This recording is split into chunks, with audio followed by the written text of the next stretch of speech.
Oh, howdy all, grab yourself a drink. It is time for some PathOfExile 2 discussion. Welcome to day 11 of teaser season for the upcoming early access release, which is getting very, very close. Almost so close you can taste it. The time I'm recording this video, there's been a whole bunch of disparate teasers that have been released all over the web. A couple that are on Grinding Gear Games' website, a whole bunch that are over on the PathOfExile subreddit, and also a couple in some other places. I do need to quickly throw in a clarification and correction from yesterday though.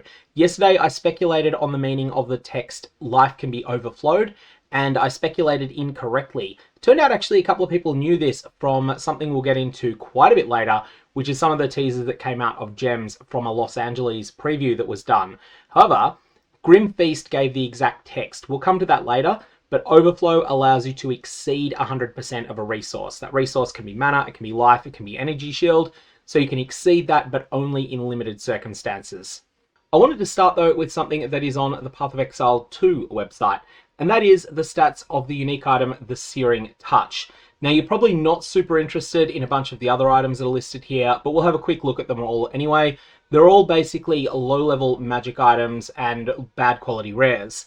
However, the Searing Touch is a unique that requires level 31 and grants a skill. All staves are going to grant you a skill. We don't really know much about what level 9 Living Bomb is going to do.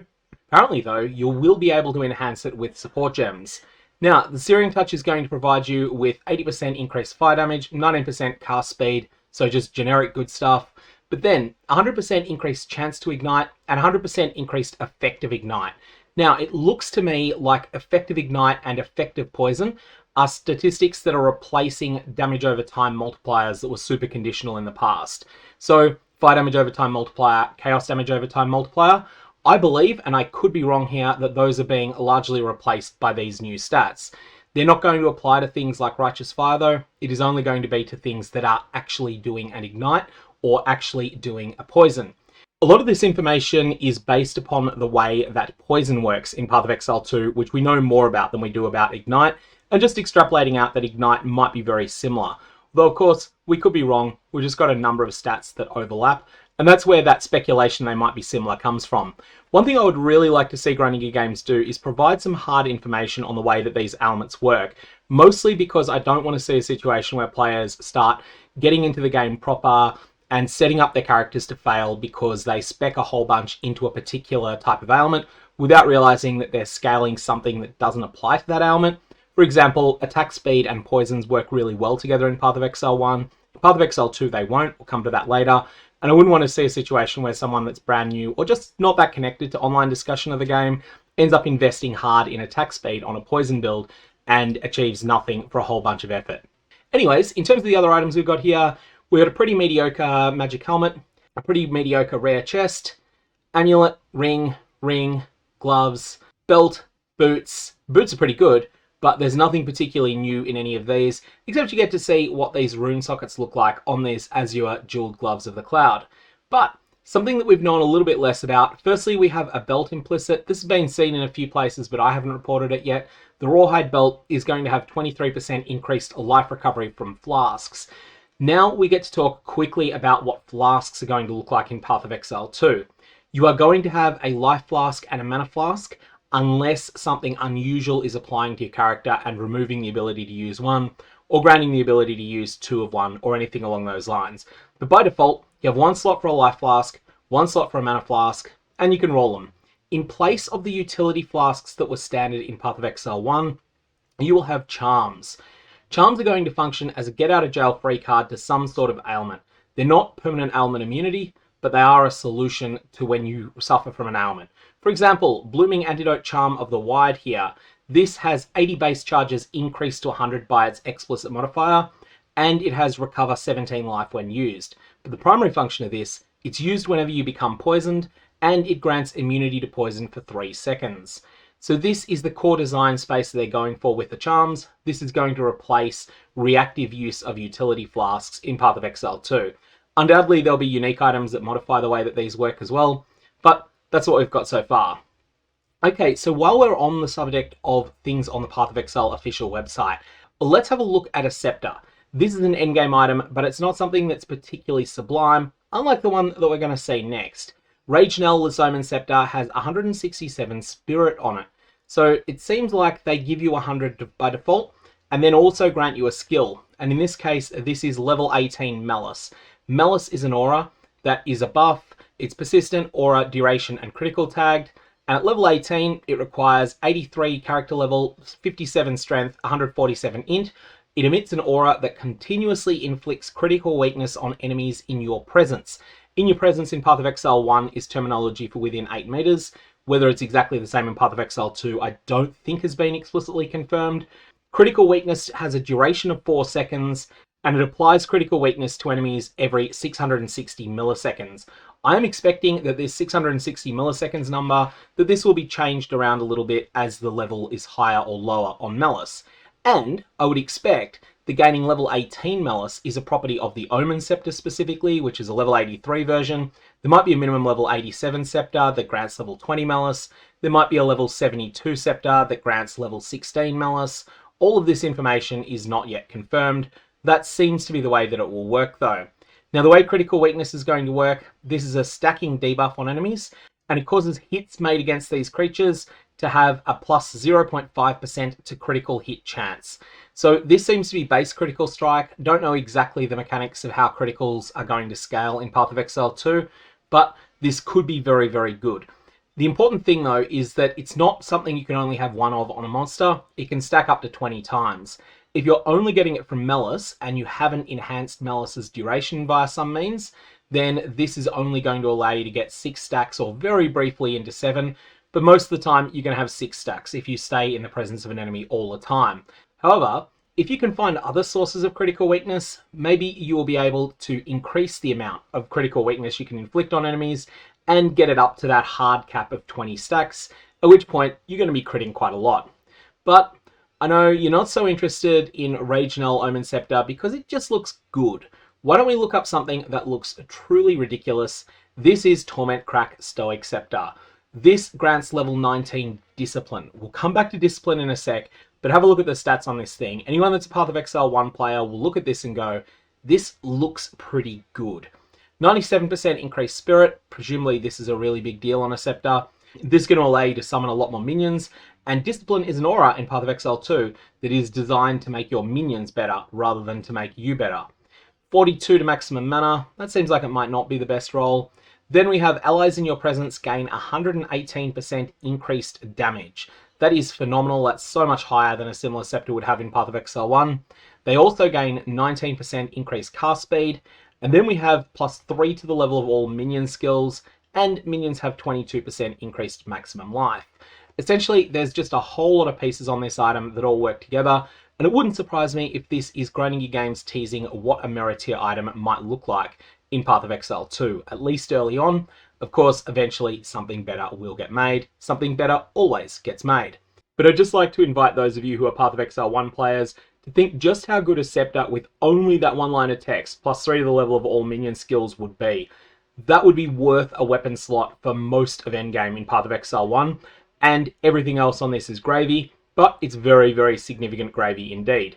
Of course, we don't know just how much minion skills are going to be boosted by gaining plus 3 levels. Maybe it's not quite as strong as it would have been in PoE 1. So let's talk quickly about Discipline, because Discipline does something a little bit different. And interestingly, it actually does benefit from that mana bonus that's on this. It's just that by PathOfExile 1 standards, 42 maximum mana is a fairly low roll. Who knows if that's the case in PoE 2. Discipline does not benefit you, the player. Discipline benefits your allies. Allies add 38% of your maximum mana to their total maximum energy shield. So if you've got 2000 mana, well, this Scepter is going to take it up to 2042. And then on top of that, 38% of that is going to be transformed into additional energy shield. That's something of the order 800, a little bit less than 800.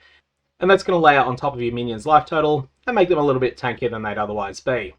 Time will tell whether Discipline is the aura you want on minion builds, but the explicit mods on this look absolutely cracked, and probably something that's a bit better than Knell Minion Scepter as an overall package. Anyways, the next things we're going to look at are some of the screenshots people have grabbed out of various other sources. So let's start with a number of rare items, just to give a bit of a sense as to some of the things that you can expect to find on itemization in PoE 2. Starting with Dragon Collar Gold Amulet, there's a level 59 item, so it's probably not super endgame. Remember that we have seen items that have minimum levels as high as 84 here, so chances are it's not expected that this is something that you'd use forever.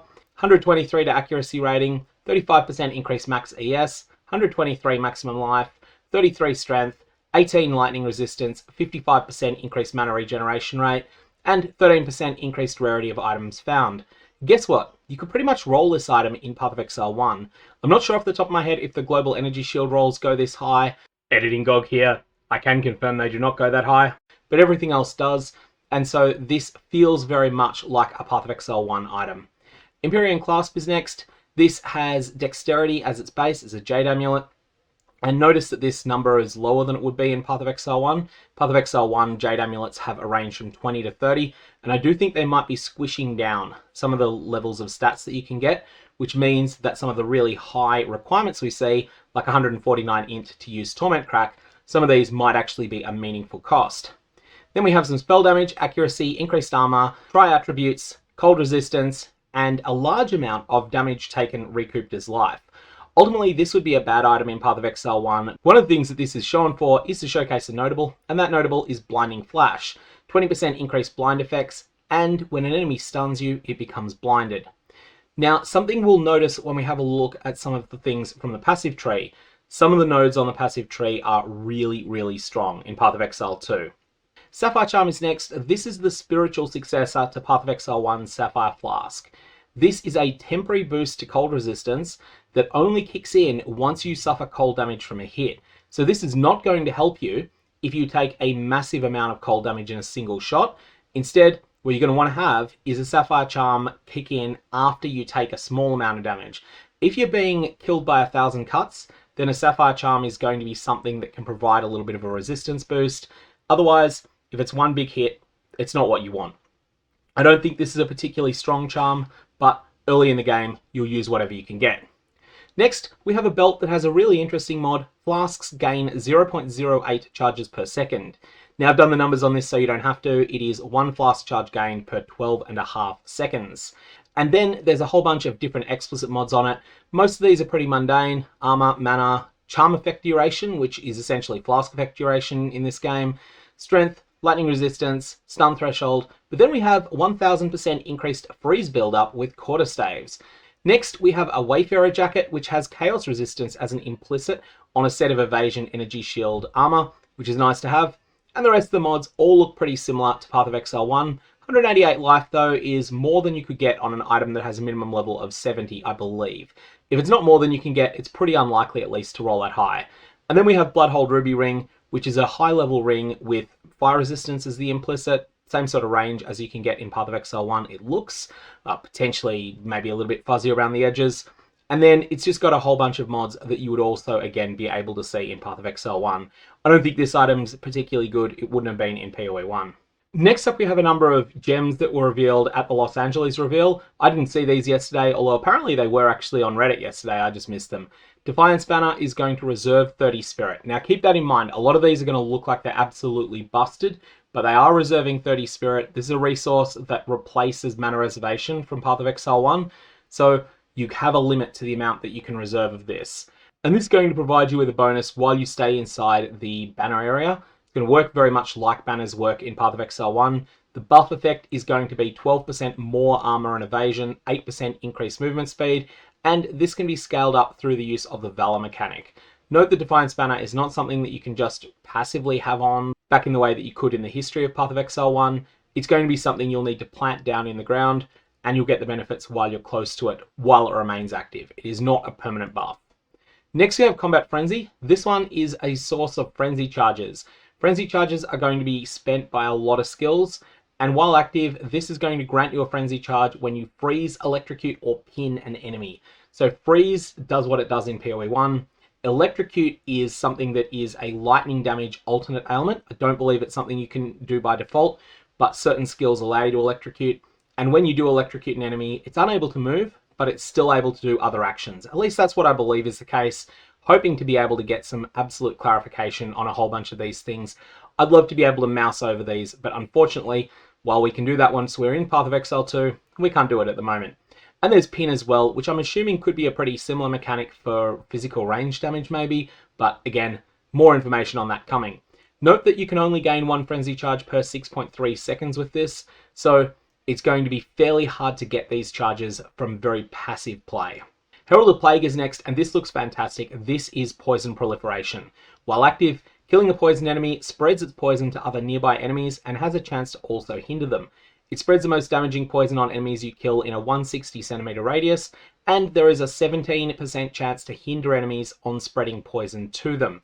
Now again, this is going to reserve 30 of your spirit, so don't think of this as Plaguebearer from PathOfExile 1. It's something quite different, but it's something that you're probably going to want to seriously consider using. Also, I am really looking forward to seeing if this can be used in conjunction with some of the gorgeous Herald MTX from PathOfExile 1.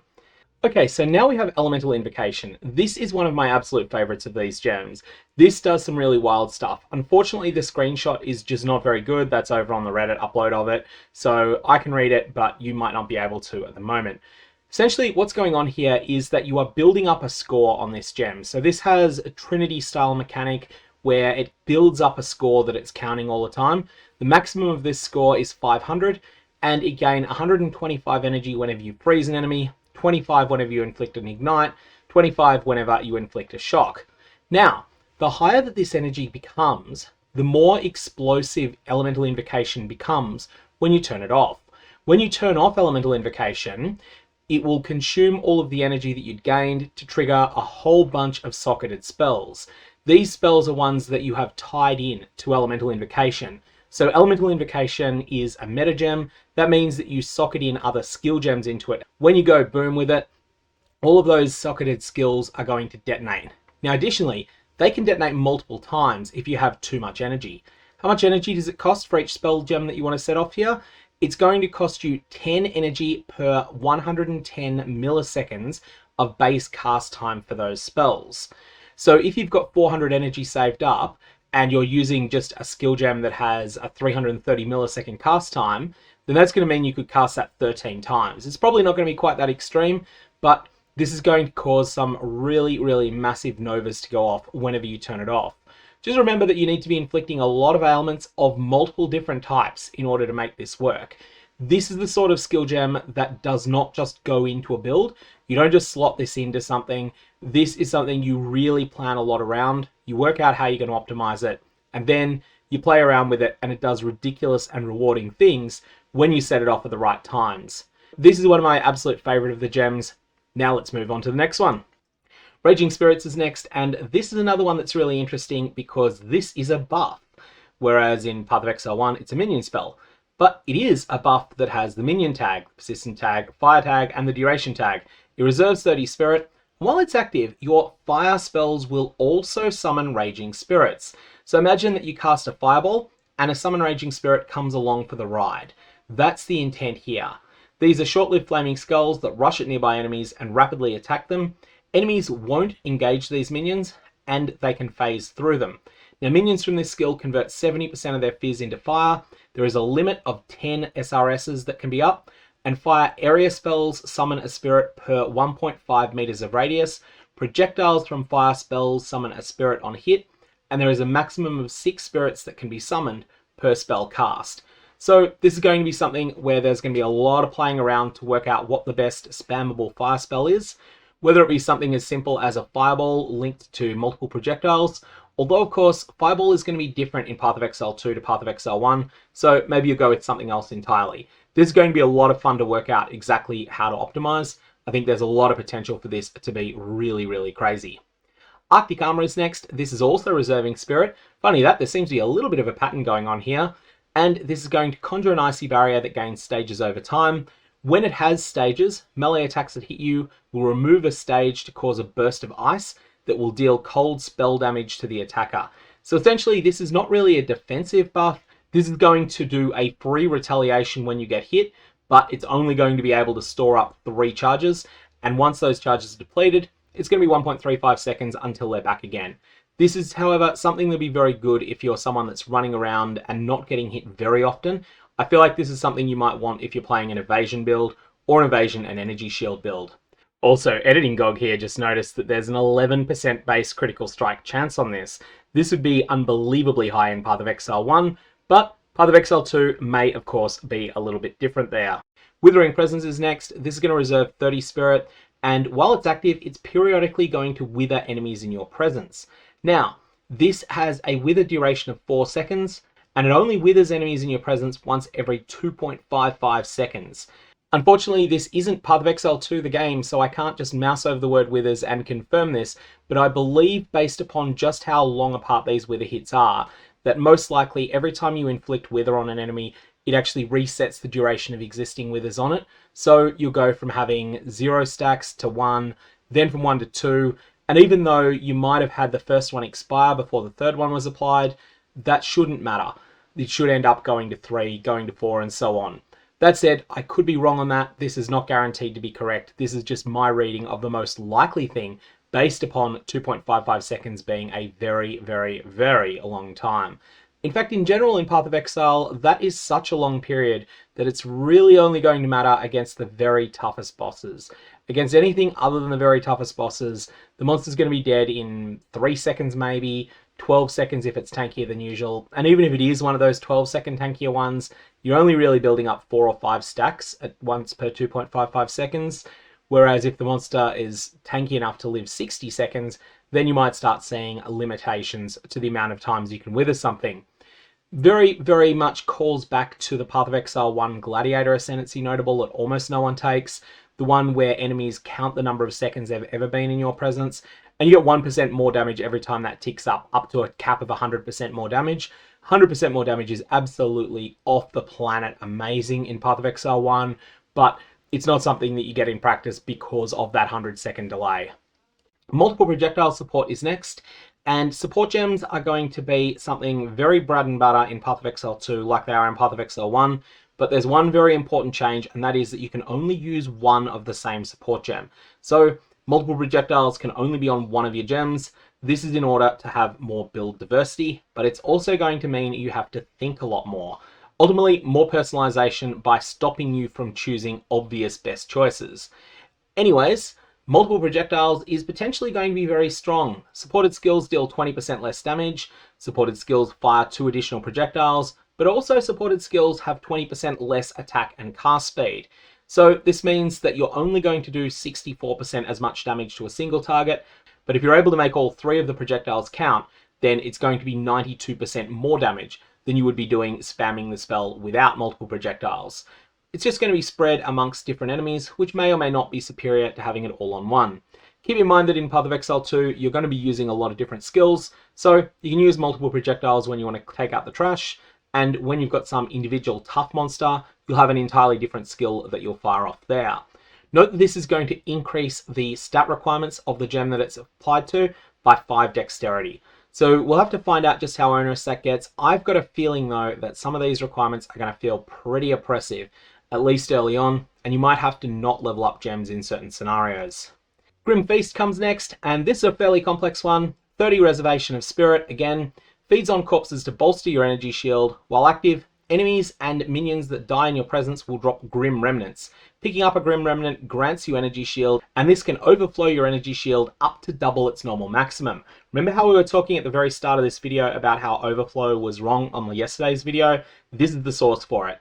So this is going to allow you to get a whole bunch of extra energy shield over and above your normal amount, but only when you are either killing lots of enemies or lots of your minions are falling in battle heroically for you. You're going to be able to then just go run over their corpses and pick up some of that tasty, tasty energy shield from it. Shock Siphon is next. This is a support gem, and it has a cost multiplier of 120%. Not everything seems to have a cost multiplier, but this one does, and it's going to add 5 to the intelligence requirement of the gem. Now, this is going to support any skill that hits enemies, causing you to recover energy shield when it kills a shocked enemy. You recover 4% of your energy shield whenever a supported skill deals a killing blow to a shocked enemy. This is clearly something you're going to want to have alongside Culling Strike, assuming that Culling Strike support exists in PathOfExile 2, or alternately on something that you can use to deliver a final blow when needed. Ultimately, I think this is going to be something that will be very useful in certain encounters, but also very useless in others. It's all going to come down to just how many trash monsters are around, and also how many trash monsters are up when you're actually in danger, because recovering energy shield is very powerful when you're in danger, and it's completely useless when you're completely dominating an encounter. Mana Flare is next, and this is a really interesting one. This is a spell, fire, and critical tag support gem. It's going to add 5 to the intelligence requirements, and it's going to support any spell, only on spells that hit enemies, causing them to trigger a Mana Flare when you critically hit. This is going to consume your mana in order to deal fire damage, and the exact numbers of this are not made clear from this shot, but they'll be available by mousing over the Mana Flare tag here. So the support version here just has part of the information, but then when you mouse over Mana Flare there, you get the rest of it. Unfortunately, the people who are playtesting this did not think to do that, and so we only have partial information about that gem. Coursing Current was next. This is another support gem, again with a cost multiplier on it, and this supports any skill that hits enemies, giving it a chance to also shock nearby enemies when you shock an enemy. In other words, this is shock proliferation. Shocking hits from supported skills are 50% to also shock enemies in a massive 2.5 meter radius. So that's a pretty significant amount, but it is only 50%, and that's going to be one of those more limiting factors. Your shock proliferation doesn't seem like it's going to get as crazy as it can in PathOfExile 1. And while that is all when it comes to the Los Angeles reveals, there is also Moxsy's reveals from the playthrough that I mentioned before. Definitely check out Moxsy's video if you're interested. But if you just want a couple of little highlights, there is going to be Dark Entities. This will be absolutely bonkers in PathOfExile 1. Absolutely over the top busted. +1 to the level of all Chaos skills for a single passive point. Even though it's the end of a 5-point cluster, it would still be one of the most powerful nodes on the tree. During PathOfExile 1's Trials of the Ancestors League, you could get tattoos that had a similar effect to this. They'd add +1 to the level of all intelligence skills, or +1 to the level of all dexterity skills, and those were extremely powerful, extremely widely used. That said, we don't know how much gems are going to scale with gem level in PathOfExile 2. I wouldn't be surprised if it's less than PathOfExile 1, especially when you consider that Torment Crack has what seems to be a single modifier, providing +3 to the level of all minion skills. They might not allow each individual +1 gem level to be quite as impactful as they are in PoE 1. Anyways, that's Dark Entries. This could be extremely good, but we'll have to see. Next, we have Escalating Toxins. 10% increased poison duration for each poison you have inflicted recently, up to a maximum of 100%. Now, this sounds completely busted for PathOfExile 1 players. It's not in PathOfExile 2, it's going to be good, but it's not anything crazy.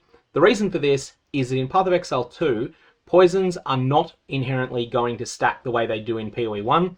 You're going to be capped to 1, although it's a soft cap that you can increase. 1 poison on a monster at a time. You can build up more of them, and that's going to be something that you will need to invest in. And then you can have 2, 3, 4 different poisons on an enemy. Escalating Toxins, though, it is really good because it's going to mean that your bigger poisons are going to last on enemies. And additionally, sometimes you just have to run away from a monster, especially in PathOfExile 2. So definitely take this. Just don't assess it as though it was PathOfExile 1, because this would be completely broken in the original game. Next, we have Building Toxins.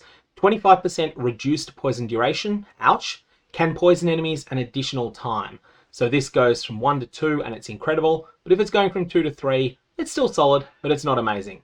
There's a number of other sources of this stat, so it's not just Building Toxins. You can get it from other sources, such as a support gem. Wither Away is next. Now, unwithered enemies are withered for 8 seconds when they enter your presence, and there is a 20% increased effect of withered.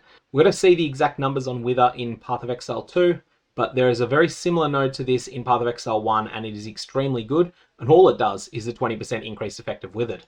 Next, we have Leeching Toxins. 30% increased effect of poison. That is phenomenal. And recover 2% of life on killing a poison enemy.